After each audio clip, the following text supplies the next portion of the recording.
Olá, meus cumprimentos a todos, aqui estou eu para mais um vídeo e dessa vez nós vamos trabalhar com um texto chamado Vivamos Calmamente. Esse texto se encontra no livro Fonte Viva, Psicografia do Chico Xavier e pelo Espírito Emmanuel. Ele parte de uma fala do apóstolo Paulo, que está em 1 Tessalonicense, nome difícil, né? Capítulo 4, versículo 11, onde Paulo, escrevendo lá para os Tessalonicenses, diz assim, que procureis viver sossegados. Agora, veja só, é interessante porque aqui, o que é o sossego, né? Porque a gente, aparentemente, Paulo dando essa orientação aos Tessalonicenses, pode parecer que a vida dele era um mar de rosas, mas não era não. A vida dele foi terrível, como nós sabemos ou deveríamos saber. Diz o seguinte, que ele foi expulso durante a sua trajetória. Tessalônica foi a quinta cidade grega de onde ele foi expulso por uma multidão enfurecida e agitada pelos líderes judeus na época, né? Então veja como que já de cara, quando a gente contextualiza, a gente vê que Paulo, não só ele foi expulso, como ele sofreu muito, ele foi apedrejado, ele foi achincalhado, né? Os judeus e outras criaturas não conseguiam entender a opção de Paulo pelo cristianismo. Isso depois que ele próprio foi um perseguidor dos cristãos. Quem quiser se aprofundar um pouquinho nisso, procura o livro Paulo e Estevão, que vocês vão ver a beleza que é a história de Paulo e de Estevão, que foi o primeiro mártir do cristianismo. E aí tem toda uma história, né? Tem a história de Abigail, que foi noiva do Paulo. Essa é uma história belíssima. Bom, então vamos voltar ali. O Emmanuel vai falar o seguinte, comentando essa fala do Paulo. Viver sossegado não é apodrecer na preguiça. Então aqui a gente já começa a adentrar no significado do que é a paz do Cristo. E a gente sabe que a paz do Cristo não é uma paz contemplativa, não é uma paz em que tudo vai bem. Não, a paz do Cristo, que é também a paz que o Espiritismo advoga, é uma paz cheia de trabalho, cheia de desafios, porque é uma paz que busca a nossa autossuperação. E a gente se superar exige muito trabalho, né? Não é assim, quero me superar e supero facilmente. Então, continuando, lá no Google diz o seguinte, a paz do cristianismo é um estado de consciência harmônico e sereno, que independe das ocorrências do mundo. Quer dizer, o mundo pode estar um turbilhão, podemos estar até em guerra física e ainda assim estarmos em paz intimamente. E essa paz nós só alcançamos pela consciência tranquila, através do amor e do perdão. E isso é cultivado no nosso coração. Bom, aí o Emmanuel continua. Há pessoas cujo corpo permanece em decúbito dorsal, ou seja, virado, né, de barriga para cima, agasalhadas contra o frio da dificuldade, por excelentes cobertores da facilidade econômica. Ainda assim estão torturadas mentalmente por indefiníveis aflições.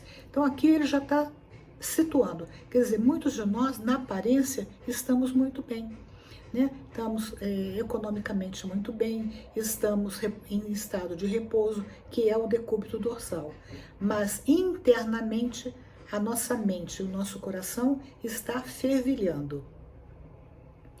Continua o Emmanuel, viver calmamente, pois, ou seja, portanto, ele vai fazer uma conclusão aqui, não é dormir na estagnação, quer dizer, não é ficar inativo. Isso não é viver calmamente. A paz decorre da quitação de nossa consciência para com a vida. E o trabalho reside na base de semelhante equilíbrio.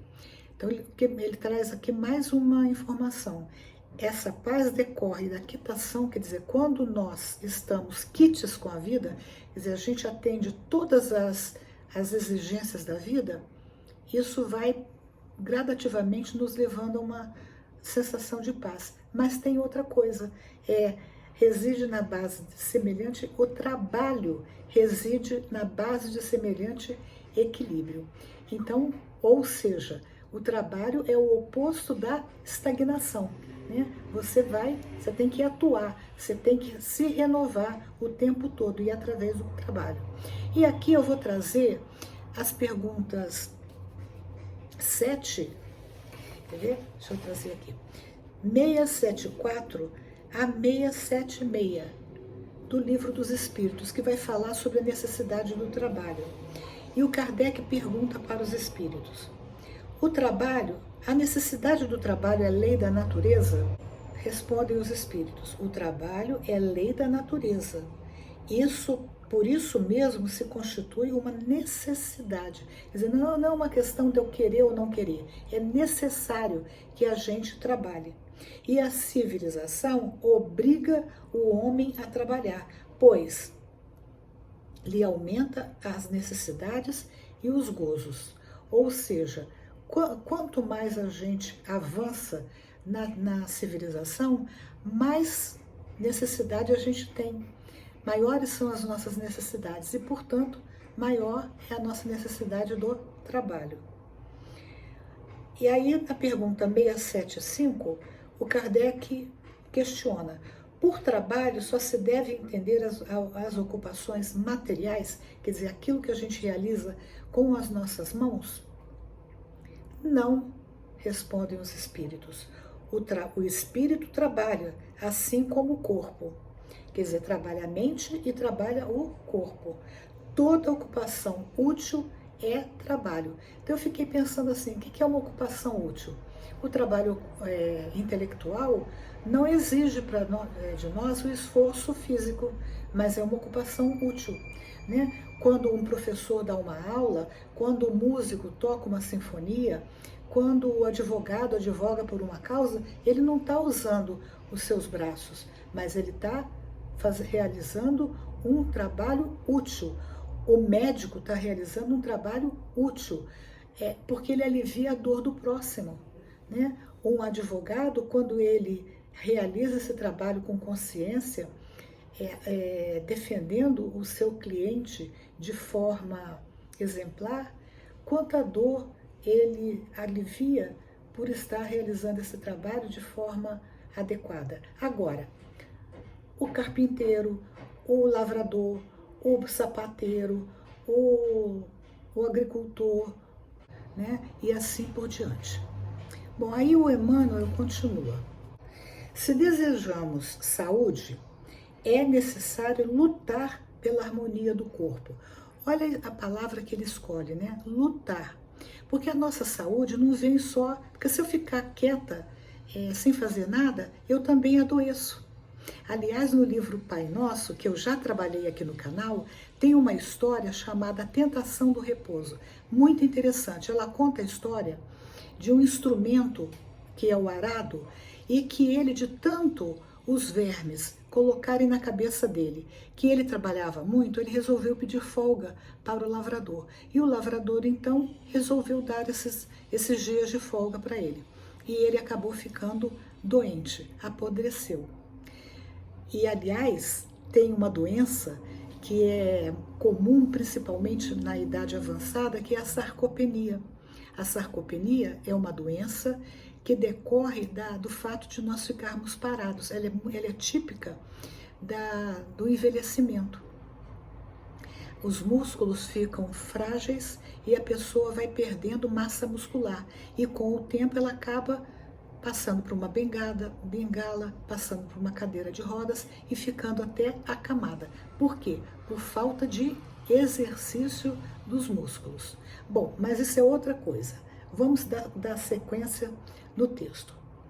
Continuando, o Emmanuel fala: se esperamos colheita farta, quer dizer, se esperamos que nós vamos plantar e vamos ter uma colheita abundante, é indispensável plantar com esforço.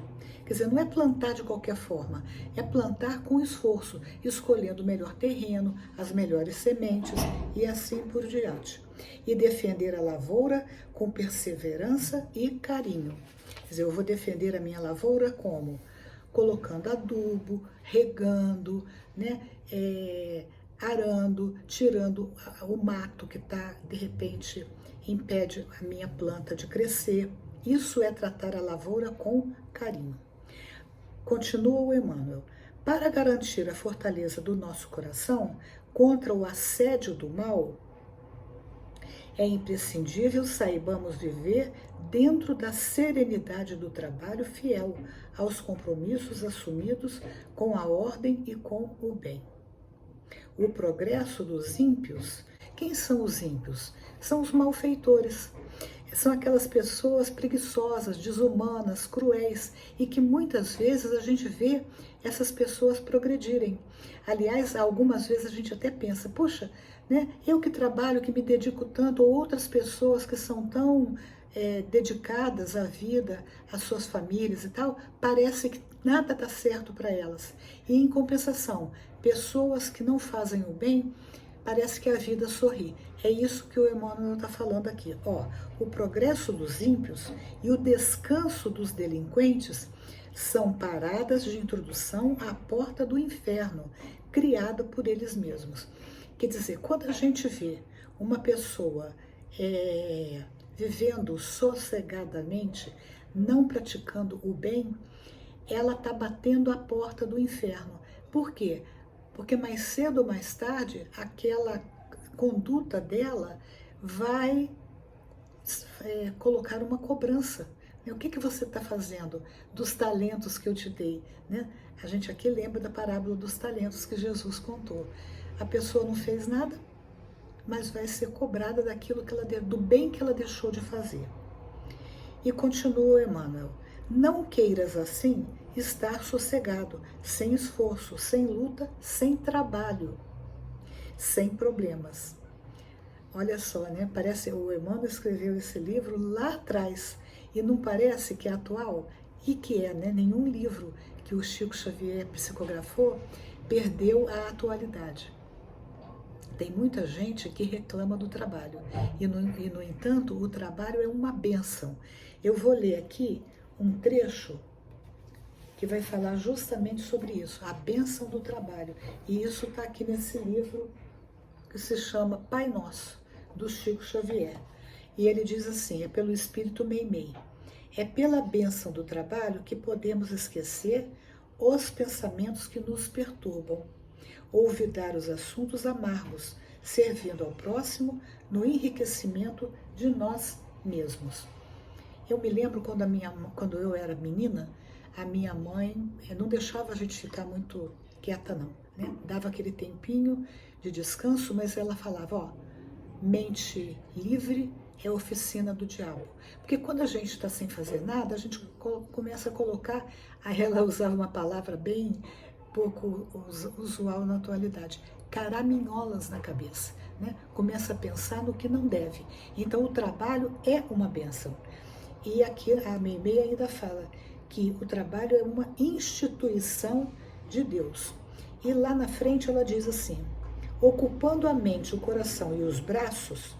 Então, olha, vários tipos de trabalho, a mente, o coração e os braços. Nas tarefas do bem, exemplificamos a verdadeira fraternidade e adquirimos o tesouro da simpatia, com o qual angariamos, quer dizer, conquistamos o respeito e a cooperação dos outros. Porque quando nós somos úteis, automaticamente os outros vão nos observar. E nós vamos acabar tendo também de retorno, não que a gente vá fazer pensando no retorno, mas é a lei da natureza, a gente recebe o bem como retorno. Bom, isso então, que eu li, está no livro Pai Nosso, da Meimei.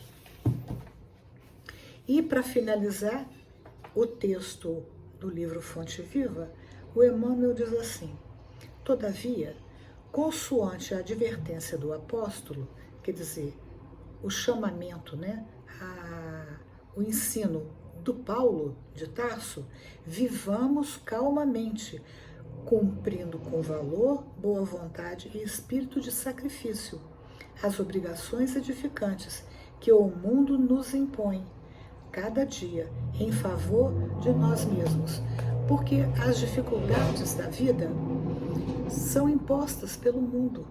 E essas dificuldades não são a favor dos outros, elas são a favor de nós mesmos. Nós crescemos com as dificuldades. Quando nós não temos nenhuma dificuldade, nenhum desafio, a nossa inteligência não se desenvolve, o nosso sentimento de solidariedade fica apagado, né? Então, o que ele está falando é justamente isso, certo? Gostaram desse texto? Se gostaram, dê um joinha, compartilhem e comentem se desejarem. Até o próximo vídeo, se Deus quiser.